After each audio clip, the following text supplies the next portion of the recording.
So my candle business more than doubled its sales this year. But here's the twist. My conversion rate dropped by over 50%. I cut half my cents, I spent thousands on a rebrand, and somehow that made my business stronger than ever. And that's the reality of growing a small business. It's messy, it's expensive, and sometimes the numbers don't tell the whole story. But when you put them in context, the picture becomes a lot clearer and way more encouraging. In this video, I'm breaking down my candle business results from January through September of this year compared to the same time frame last year. I'll show you the actual numbers, sales, orders, traffic, conversion rates, and then I'll connect those numbers to the decisions I've made. I'll walk you through why I'm rebranding, why I cut a huge chunk of my fragrance line, and how I use the strategies from Alex Hormozi, mainly around building irresistible offers, to grow faster than I ever thought possible. So whether you're another candle maker or a small business owner, or just curious about what it takes to scale something from scratch, this will give you real transparency and hopefully some encouragement.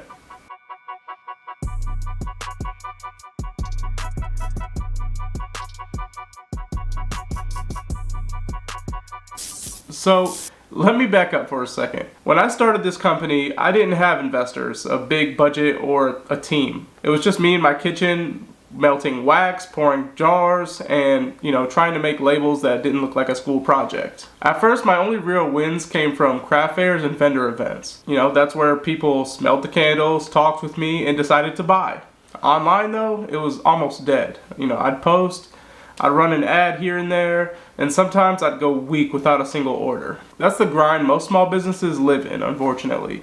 And to be real, most people give up before they figure it out. But I keep sticking with it because I believe in my products and the mission behind it. This past year, things started clicking a little bit more. But here's the key. It wasn't about launching more products, running bigger ads, or trying to appeal to everyone. It was about refining, trimming, and learning how to package what I already had into something people couldn't ignore. So here's how this video is going to flow. First, I'll walk you through the numbers so you can see exactly where the growth came from. Then I'll explain why my conversion rate actually dropped and why I'm not really losing sleep over it. And after that, I'll show you the biggest driver of success. The Hormozi-inspired offers that pulled in leads and turned them into sales. And finally, I'll talk about the tough decisions, the rebrand, which has cost me thousands but is already paying off, and cutting scents that I personally liked but customers weren't really vibing with. By the end, you'll see that growth doesn't come from adding more on top. It comes from cutting what doesn't matter, focusing on what does, and building offers so good that people feel dumb saying no to it. So let's dive into the numbers. Let's get into the numbers because numbers don't lie,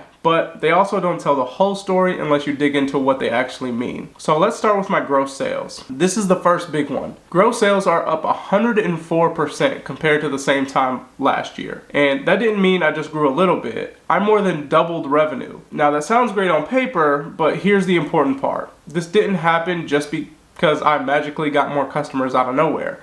It happened because I've been able to raise my average order value, bringing in new leads consistently, and keep my core customers coming back. So the lesson here, don't just chase sales, chase a system that drives sales, because once those systems are in place, whether it's a subscription box, bundles, or a lead funnel, you can scale without reinventing the wheel every single month. Next are my orders. I had 34% more orders than last year. So not only are sales up, but the actual order count is up too. So that means I'm not just selling fewer things at higher prices, I'm actually serving more customers overall. And that's very important because it shows the brand is reaching new people and not just relying on the same group of buyers over and over again. So here's the kicker. Gross sales are up 104%, but orders are only up 34%. What does that tell you? Well, it means the average person is spending more money per order. And that brings me to my next number, which is the average order value. This one makes me smile. So the average order value, or AOV, is up 49%. That's almost a 50% jump in how much people are spending every time they check out. And honestly, this is where Hormozi's teaching really start paying off. Because instead of fighting tooth and nail for like every new customer, I've been focused on how to make every customer worth more, right? So think about it like this. If I sell one candle, $25, that's fine, but if I package that candle with a car diffuser and a room spray and position it as a home refresh bundle for $40, I'm not only giving the customer more value, but I'm also increasing my revenue per order. And customers like it too, right? So they feel like they're getting more for their money, and that's a win-win. So if you're running a business, don't just obsess over how many customers you can get, obsess over how much value you can stack into each transaction. One thing that's really helped me scale this year is my partnership with Makesy as well. So if you're not familiar with Makesy, it's one of the top leading suppliers for candle makers, jars, wicks, wax, all of it. And through my website, you can now buy their products directly. That means if you're following along with my channel and you want to use the exact same supplies that I'm using, you don't have to, hunt around. You can just go grab them straight from my site. That partnership has been huge for me because it's not only just another revenue stream that supports the channel, but it's a way for me to help other candle makers level up their craft with the right tools. So if you're in this business or thinking about starting, check out the link in the description and you can order those supplies directly. Now, here's where it gets interesting. Online sales are up 76%. Last year, most of my business was done at fairs, in person, face-to-face. That's how I survived. But this year, online started actually pulling its weight. Why? Because I put real effort into my website, my SEO, and my offers.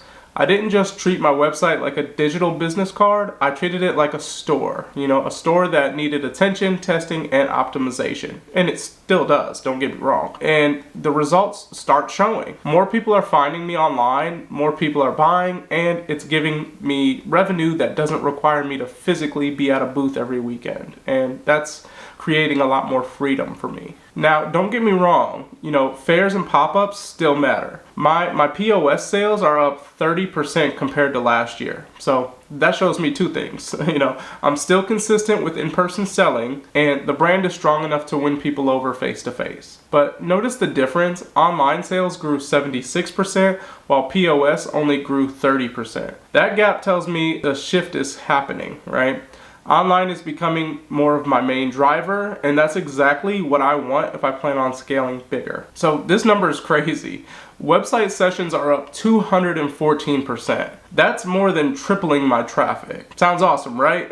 Well, it is, but here's the catch, and I'll get to that in a second. This spike came from a mix of things: SEO improvement, content creation, and big pushes like the giveaway campaign I just ran. That giveaway brought in a ton of new eyeballs. Now, most of those visitors aren't really warm leads. They're not really ready to buy yet. But here's the thing, getting people through the door matters. Even if they don't buy the first time, they now know the brand, right? They've seen the site, they've interacted, and some of them signed up for the email list. That's fuel I can use later. Okay, let's talk about the elephant in the room now. My conversion rate dropped by more than half, down 52% compared to last year. Now, before you think that's terrible, let me give it a little bit more context. Last year, my website traffic was much smaller, and the people who visited were usually already warm leads, so they saw me at a fair or they came from a personal referral. Of course, they converted at a higher rate, right? So this year, I've got 3 times as many people on my site, and a lot of them are cold traffic. So people seeing me for the very first time, coming from an ad or the giveaway, naturally they're less likely to convert right away. But here's the key. My conversion rate is still above 1%. And in e-commerce, that's solid, right? Some of the biggest brands in the world convert at 1 to 2%. So the fact that I'm still hitting above 1% while tripling my traffic tells me my offers are doing the heavy lifting. So instead of worrying, I'm encouraged. It means I have volume now. I have people coming through the door, and that's something I can work with. So those are the numbers. Sales doubled, orders up, AOV up, online sales are taking off, traffic exploding, and conversions holding steady above 1%. So the bottom line, the business is scaling. But it's not just because of luck or timing, it's because of deliberate changes I made to how I sell, how I present my brand, and the offers that I put in front of people. And that's what I kind of want to dive into next. Because if you're trying to grow your own business, the lesson isn't just in the numbers, it's in the why behind them. Now, with all those numbers, you might be thinking, all right, Dominique, everything looks perfect. Why even mention the conversion rate drop? Well, because here's the truth. Scaling isn't clean. It's not just up and to the right? When you push one lever forward, sometimes another one pulls back. And that's just what happened here. My conversion rate dropped by over 50%. On paper, that looks scary. A lot of business owners would panic if they saw that. But here's the context. My website traffic more than tripled, sessions were up 214%, and most of those people weren't warm referrals or people that had just smelled my candles at a craft fair. They were cold traffic, new visitors coming from ads, SEO, and the giveaway campaign I ran. Cold traffic almost never converts as high as warm traffic. That's just a reality. Someone who's known your brand for 15 seconds isn't going to buy at the same rate as someone who's been following you for months. So yes, the rate dropped, but it's still holding above 1%, and for e-commerce, like I said, that's solid, especially when you're bringing in thousands of new eyes. The real lesson here, don't obsess over one metric in isolation. Always look at the full picture. Would I rather have a 4% conversion rate on 100 visitors or a 1% conversion rate on 10,000 visitors? I'll take the second scenario every single time, because at the end of the day, sales are what matters, and those doubles. Now, I'll be honest, watching your conversion chart fall off a cliff doesn't feel good. When I saw that number dip, the first reaction was, what did I break? That's the head game of entrepreneurship. It's easy to zoom in on a single metric and feel like you're failing, even when the overall business is growing. What helped me was stepping back and asking, are more people discovering my brand? And the answer is yes. Are more people buying overall? The answer is yes. Is the business generating more revenue? The answer is yes. Are customers spending more? The answer is yes. And that's what matters, not whether a percentage line dipped on a graph. Here's another way to think about it. If you're only converting a small circle of warm buyers, your growth will eventually stall. The only way to scale is to push past that circle and start pulling in new audiences. So that means traffic goes way up, conversion percentage usually goes down, but your total number of sales grow. It's kind of the trade-off of growth. And if you don't understand it, you'll quit too early, thinking you're failing when really you're just leveling up. For me, the giveaway was a perfect example. It brought in over 1,000 entrants. Did every one of them buy? Of course not. But a lot of them did end up buying. And my email list grew by hundreds. And now I can nurture them over time. Some people just entered for the free stuff, but some will become customers next month, or 3 months from now, or even a year from now. That's the long game. Without that campaign, my traffic would have stayed small and my conversion rate might have looked prettier, but the business wouldn't have doubled. So if you're growing a small business, here's the takeaway. Don't chase vanity metrics. A high conversion rate doesn't mean much if your traffic is tiny. And a dip in conversion isn't a failure if your overall sales and revenue are going up. Scaling isn't about keeping every line on every chart green. It's about knowing which numbers actually matter and being willing to take the temporary hit on one metric to grow the bigger picture. And that's exactly what I want to get into next, because the reason I was able to keep those conversions above 1%, even with the flood of cold traffic, isn't luck. It's because I started focusing less on selling products and more on crafting irresistible offers. That's something I learned directly from Alex Hormozi's books, and honestly, it's one of the biggest mindset shifts that's changed how I run my business.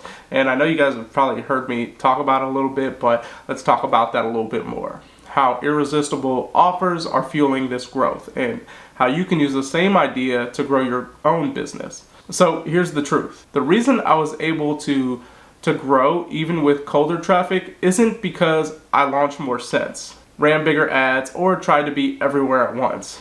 It came down to one thing I learned from Alex Hormozi's teaching. Products don't scale businesses, offers do. So here's the difference. A product is just, I sell a candle for $25. An offer is, I sell a candle plus a car diffuser plus a room spray plus an inspiring message, all packaged as a bundle that feels like way more than $25. See the difference?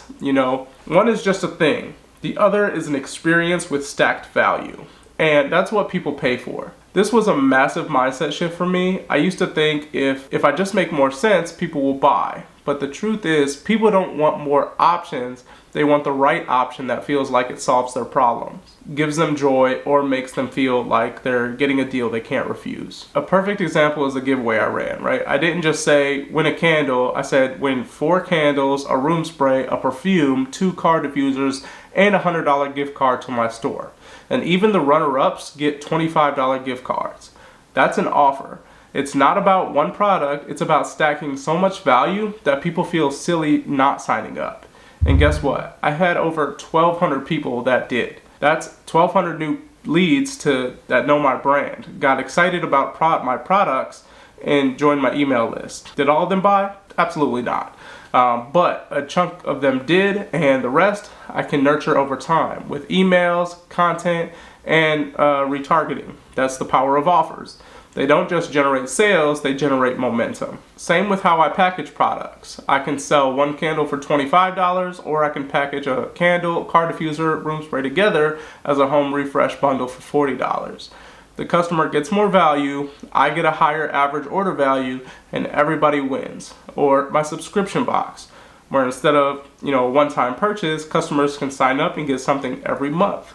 That's recurring revenue, built off an offer that feels fun and exciting instead of just another candle. So if you're trying to grow your own small business, here's the takeaway.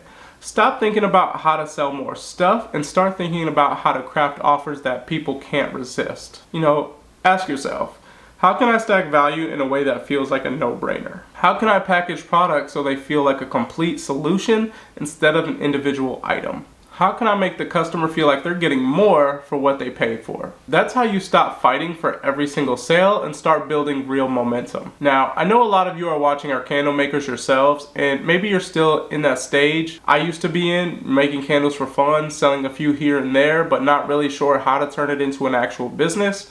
Well, that's exactly why I built my course, the Candle Makers Academy, from hobbyist to entrepreneur. It takes you step by step from being a hobbyist to just making candles for fun to actually running a profitable candle business. I cover everything from pricing, branding, sales channels, and how to set up the system that makes this more than just a side project. So if you're serious about moving from hobby to entrepreneur, check out the link in the description. It's the exact roadmap I wish I had when I was starting out. So let me give you a quick story. When I first started, I used to sell candles one by one at fairs. I'd price them at $20 or $25, and if someone bought two, I'd be thrilled. Then I started experimenting with offers. Instead of pushing one candle, I'd say, hey, if you grab one candle and a car diffuser together, I'll throw in a room spray for free. Guess what happened? People bought more often and spent more per order. And I didn't have to discount my main product. I just structured the value differently. And that's the key. You don't have to lower your prices to get people to buy. You just have to make the offer so good that people feel stupid saying no. So here's the bottom line. This year, I stopped obsessing over adding more scents or more random products. Instead, I focused on making offers of what I already had. And that's why my average order value jumped nearly 50%. That's why sales doubled even with a lower conversion rate. And that's why I'm confident going into this next year. So I feel like I now know how to package what I have into something people actually want. But offers are really only part of the equation. The other big moves I made this year were behind the scenes, rebranding the entire business and cutting half of my scents. Both of those decisions cost me money in the short term, but they're setting me up in a way for bigger wins in the future. And that's what I want to talk about next. Now, numbers and offers are one thing, but here's what really shaped my business this year. Rebranding and cutting scents. Both of these moves were tough. They cost money, they felt risky, and honestly, they pushed me outside of my comfort zone. But they're also the reason my brand feels stronger and more focused than ever. So let's start with the rebrand. When I launched Nightlight Candles, it was my first shot at turning this hobby into something real. And it worked. I sold products, I built momentum, I made people happy. But here's the problem. Nightlight didn't really position me where I wanted to go long term. I wasn't just trying to make candles, I wanted to build a luxury fragrance brand. Something that felt elevated, something that looked like it belonged next to the high-end names in the industry. And to do that, I had to evolve. And that's why I rebranded into Zovia. It was cleaner, sharper, and it felt more premium to me. It wasn't about throwing away what I had already built, it was about leveling it up. Now, I won't sugarcoat it. Rebranding is expensive. New jars, new packaging, custom labels, new boxes, updated photography, a new website look. Every single one of those things costs money, and not just a little. I've spent thousands on this process, and there were days where I thought, am I crazy for doing this? But here's the reality. If I wanted to play in the luxury space, I had to look like I belong there. And branding isn't just a logo, it's positioning. It's the story you tell before someone even lights the candle. And now that I've made the switch, the payoff is pretty clear. You know, my average order value is up, my online sales are up, people see the brand and instantly connect with the quality. And that's what branding buys you. It's not just packaging, it's trust. The other big move I made this year was cutting my scents. When I started, I thought more scents meant more sales. So I kept adding seasonal scents, fun experiments, anything that I thought might grab attention. At one point, I had close to 20 active scents. But when I looked at the numbers, the truth was obvious. A handful of scents were making up a majority of the sales, while the rest were just, kind of sitting there, taking up inventory space, costing money, and confusing customers. So I made the tough call. I cut the slow movers and doubled down on the winners. And here's the crazy thing, sales actually went up. Why? Well, I think it's because customers weren't overwhelmed. They had a clear, curated line to choose from, and I wasn't wasting money producing products nobody wanted. The lesson here, don't let your personal favorites run your business. Let your customers vote with their wallets. It's tough because some of the scents I cut, I personally loved, but at the end of the day, this isn't about what I like, it's about what sells. And the same goes for you if you're running a business. Look at your numbers, see what's moving, what's not, and have the courage to cut what's dragging you down. Less isn't just more, it's better. Now, I know some of you watching this are in the middle of decisions like this yourselves. Maybe you're thinking about a rebrand, maybe you're debating which scents or products to cut, and the truth is those decisions are a lot easier when you're not doing it alone. And that's why I started my school community for candle makers. It's a place where we can go share what's working, talk through the challenges like rebranding or cutting products, and support each other as we all grow our businesses. So if you're tired of feeling like you're figuring out everything in isolation, come on, join us. The link is in the description. And again, it's completely free, and don't be shy in there. So yeah, rebranding was expensive, cutting scents was tough, but both of those moves made my brand sharper, stronger, and better positioned for the future. If the first half of this year was about growth in numbers, this second half has been about growth in focus. And that's what's setting me up for an even stronger 2026. So let's zoom out for a second. When you look at this year compared to last, the numbers tell one story. Sales doubled, orders grew, average order value jumped over almost 50%. Online sales are finally pulling real weight, and even with more cold traffic, conversion is still holding strong above 1%. But behind the numbers, the real story is about decisions. Scaling doesn't just mean more. It doesn't mean, adding more scents, more ads, more products. Scaling means refining, cutting what doesn't sell, investing in branding so people trust you instantly, crafting offers so good that people can't say no.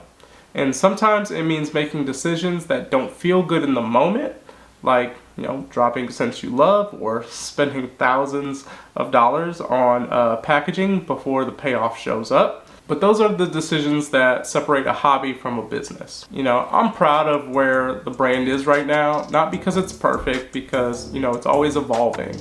A year ago, I was mostly dependent on vendor fairs. Today, online is growing faster than in person. And a year ago, I thought more scents meant more money. Today, I know fewer focused scents make the brand stronger.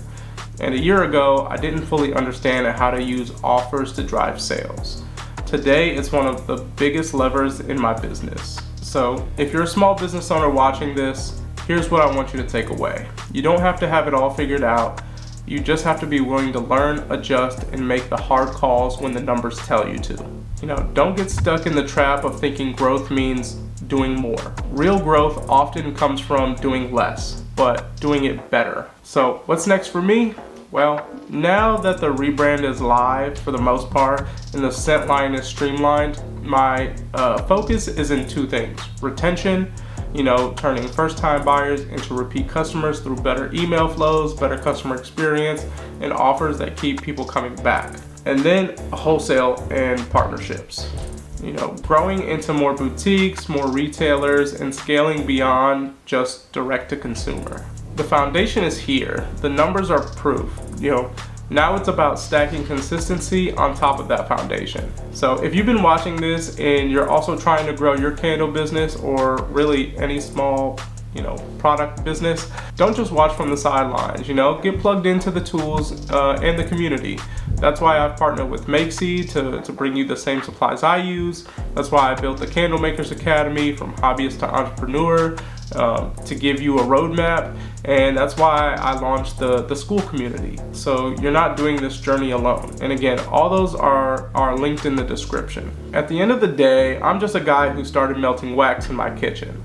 If I can make that and double sales in a year, you can take whatever you're working with right now and grow it too. The key is focus, the key is courage, and the key is being, willing to do what most people won't. And let's stick to it when it's hard, invest when it feels scary, and cut what isn't working. That's how you go from hobbyist to entrepreneur. So thank you for watching, and I'll see you in the next video.